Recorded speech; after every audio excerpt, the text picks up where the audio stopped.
Like all good car videos, this one's gonna start out with no relevance to the video whatsoever. I'm at the beach. This video is going to start out with the car not starting. I assume that it was the starter after messing around with a bunch of different things, but in the process of getting the thing out, I tried to watch a 240 video on it.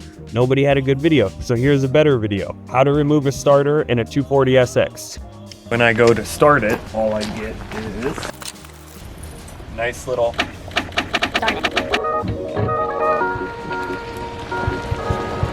bump start.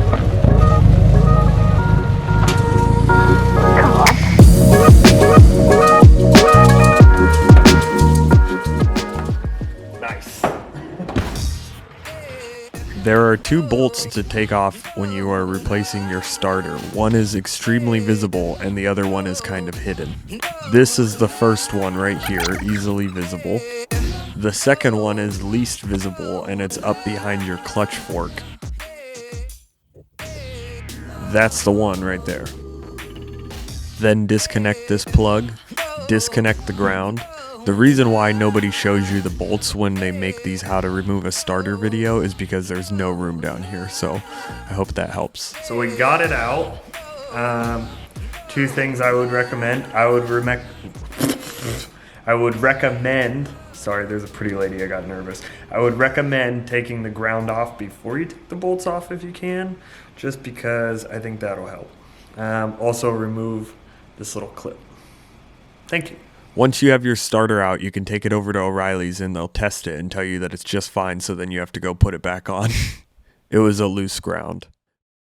Of course, there's still more problems. The car wouldn't make it through DEQ last year because it had an exhaust leak. So I failed DEQ and I figured it's probably because of this hole right here. This is the only one that was visible when it was on the car. Now that it's off the car, the whole back end is coming undone. And then on top of that, I have this hole right here because one of the hooks that was welded on right there popped off.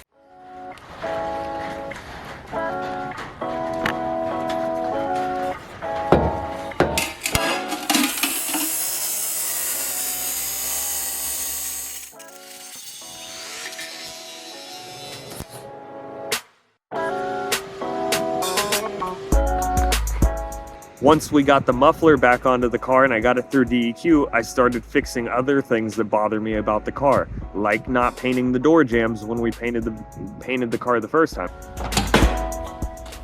So, as you can see, the trunk is one of the worst areas. I have full interior everywhere except for the trunk, but this is what really bothers me.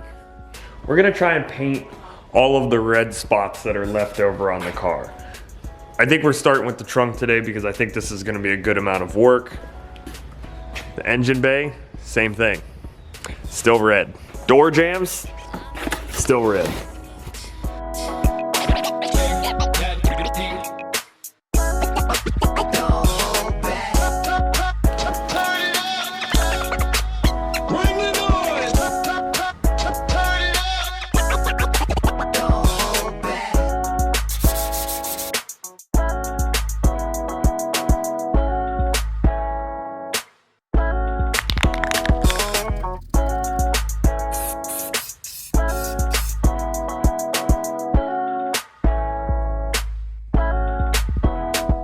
Once I painted the trunk lining, I was like, dude, I gotta fix this ugly ass trunk. So then I went ahead and made a custom wood floor trunk mat. So this is that.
Thank you so much for watching my video.